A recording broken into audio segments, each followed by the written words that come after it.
I would skip some of their classes and they felt like I was wasting my life. Our facilities are very bad. I mean, sometimes to go for a lecture, you have to go to another class and bring desk yourself, and then if the other lecturer is in another place, you carry your desk back. In fact, even before I came, I mean, my first year, somebody even told me I should come with a cutlass because it is the rainy season, so I would have to clear a bit of bush before I enter the class. Hello ladies and gentlemen, my name is April and you're welcome back to my YouTube channel. As you guys can see from the title of today's video, we are going once again into the academic and extracurricular world. Today with me I have Pumaya. He is a first class graduate from UDS, the University of Development Studies. And he graduated with a BSc in land management. He's currently working at the Ministry of Lands and Natural Resources. And he's working there as a fellow, as an emerging public leaders fellow. So hi Pumaya. Hello April.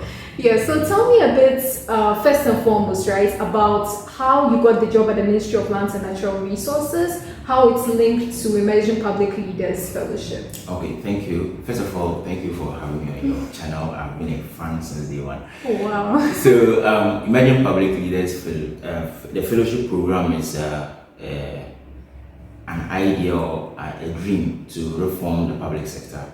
So they recruit first-class students, or something they prefer to call high-achieving students, into the public service, more specifically the civil service, which includes all the ministries we have.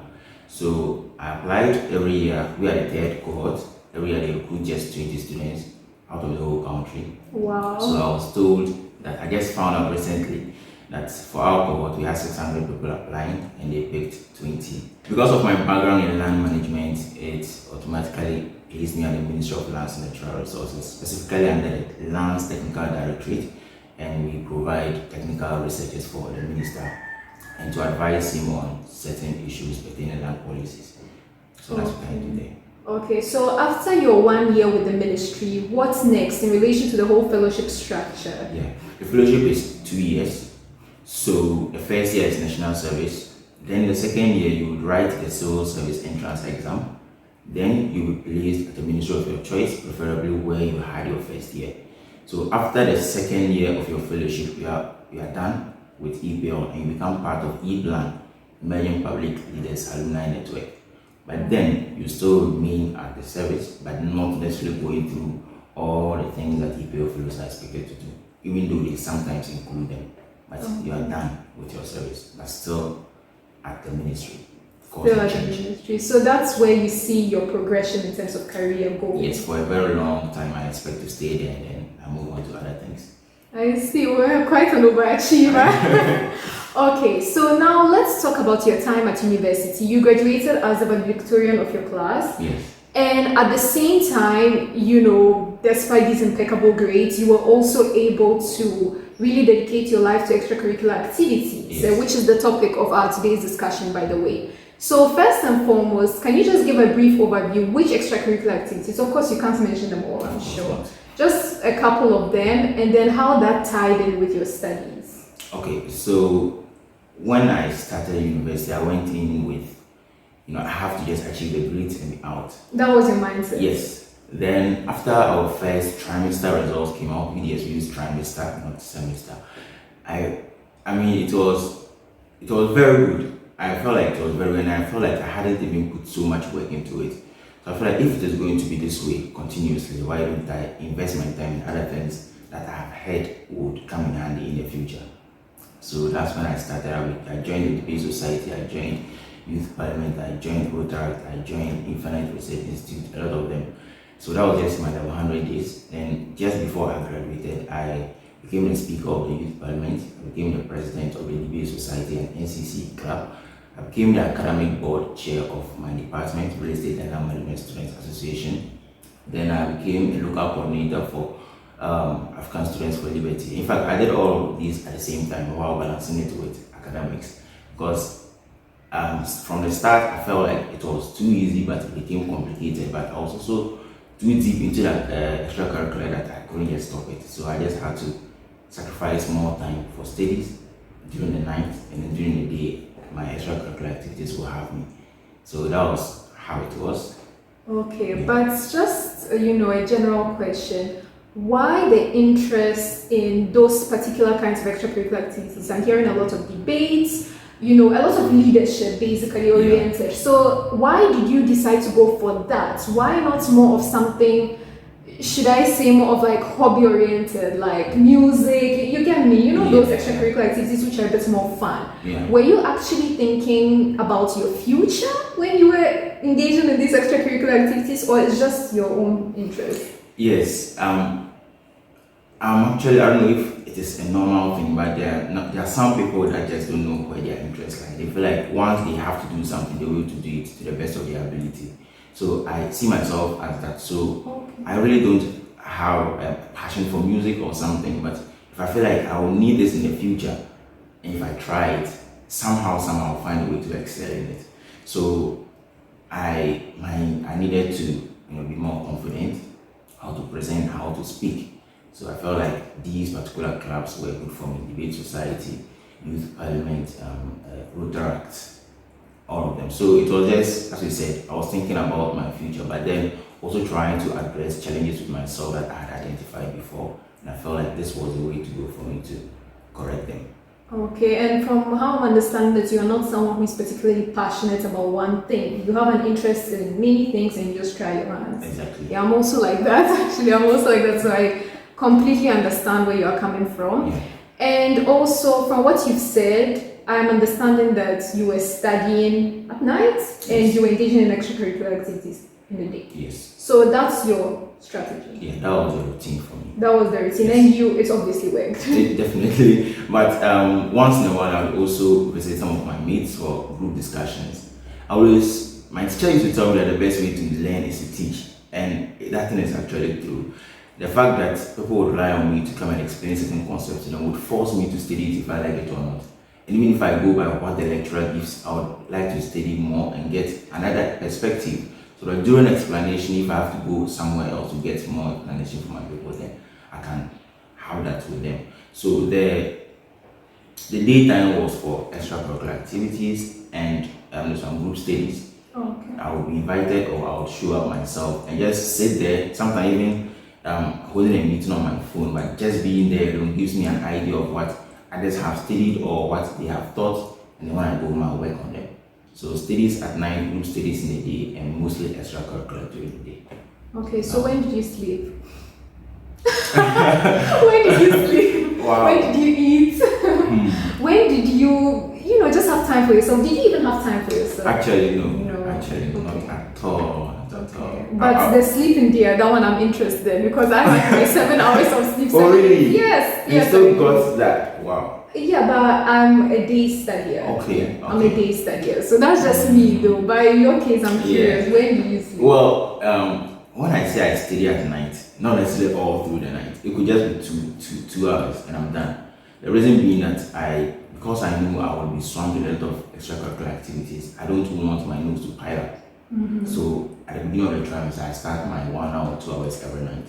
Then getting to exams week when we've had our last sessions for all the clubs and associations, then I spend the night on campus, like 2 weeks intensive, but mostly revision and not having to start all over. So on a normal day, 2 hours or an hour at night, but closer to exams, 7 hours, 8 hours, including daytime.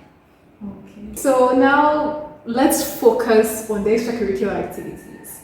Whilst you were doing all of these extracurricular activities in the daytime, did you ever face any challenges? How were you able to manage that with lectures, with other people, with lecturers, with tutors? How were you able to balance all that? Mostly people would describe me as somebody that loved school so much, somebody that was always serious. Of course, I'm always at a program, but it's not an entertainment program. So it became an identity for me. So some of my friends would understand why I would skip a lecture because, he's probably something equally important. But that was not the case for some of my lecturers, especially those that got to know me on a personal level. I would skip some of their classes and they felt like I was wasting my life.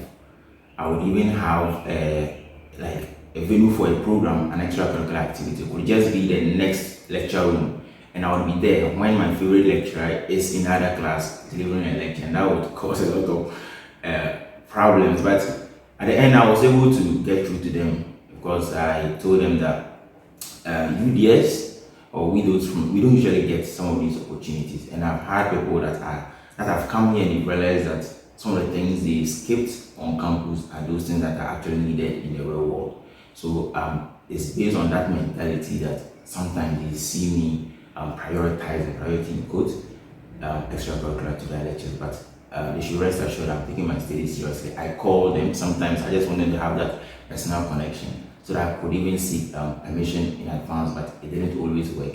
Because that feeling that I leave my house, come and lecture, and choose something else over it, especially when like you're my favorite student, is difficult. But that was always the challenge. But in the end, they were all proud because even I said they were proud. Great, but that's already at the end. I just want to ask something which can be a little bit sensitive. Clearly, some lecturers were not happy at all.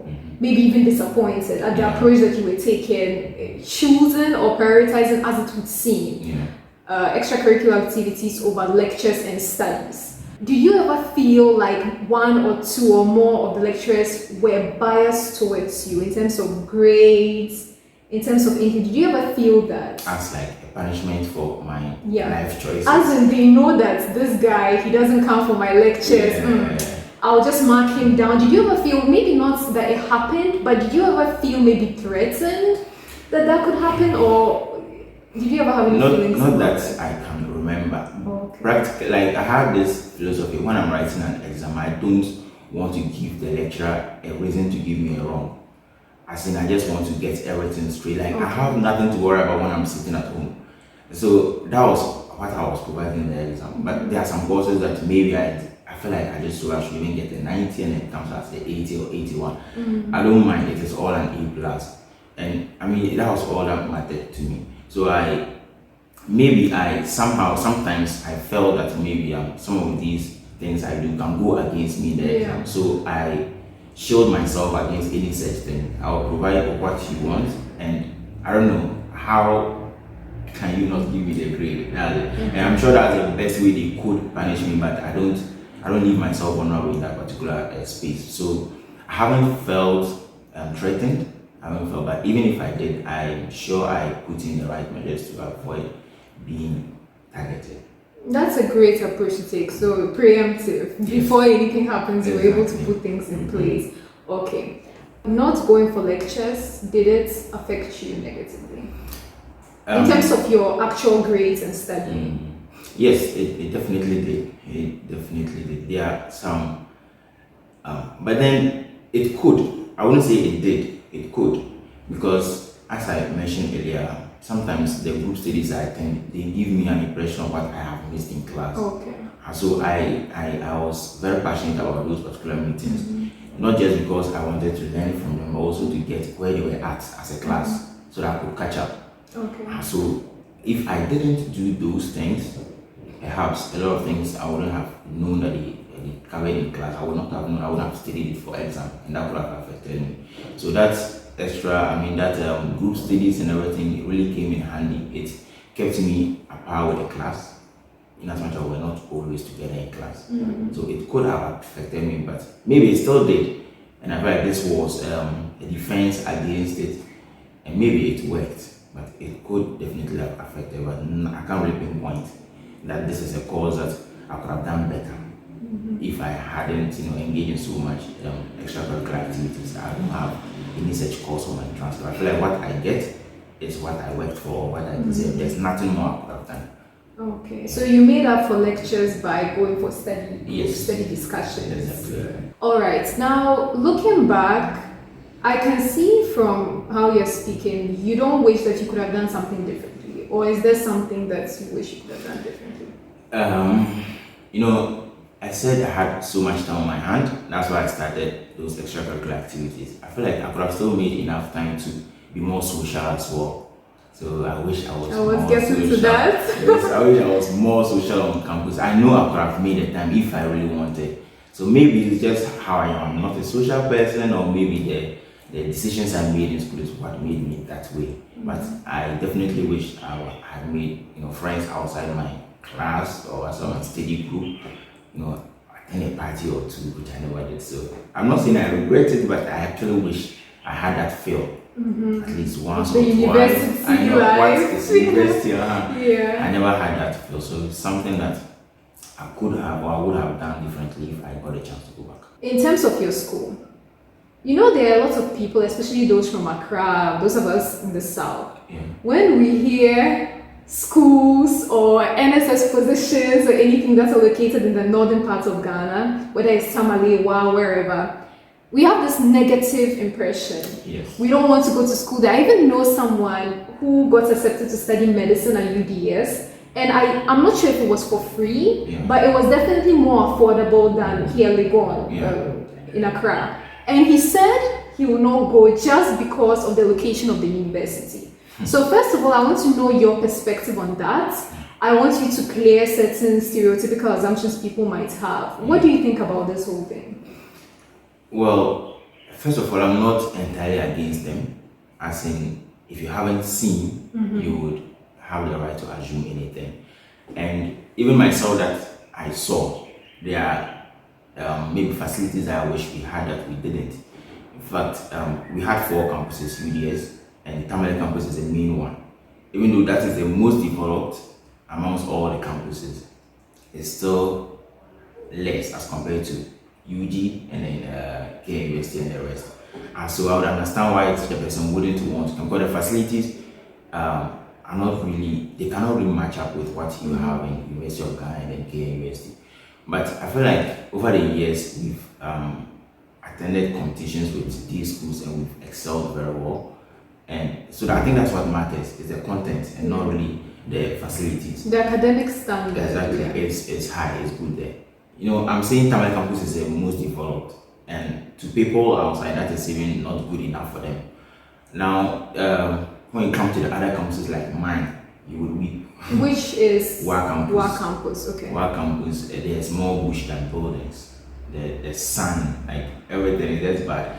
And some people from my class actually said they saw pictures of Tamale campus before they chose UDS, only to be brought to Wa campus, where we had very little. Like our facilities are very bad. I mean, sometimes to go for a lecture, you would have to go to another class and bring desk yourself, and then if the other lecturer is in another place, you carry your desk back. In fact, even before I came, my first year, somebody even told me I should come with a cutlass because it is the rainy season, so I would have to clear a bit of bush before I enter the class. It was not that way. Excuse me. Yes, I would have to clear the path before I can enter. But that never happened. No, that was not the case. Only the bushes around, but that not as bad as the person painted it. But you get the picture. It's not very developed. It's not very developed, but of course, the content was there for that. And if you ever get the opportunity to study in UDA, you should be happy because looking at the challenges with the facilities and all, if you're able to get out of it, it should place you in a position where you can actually survive in tougher conditions.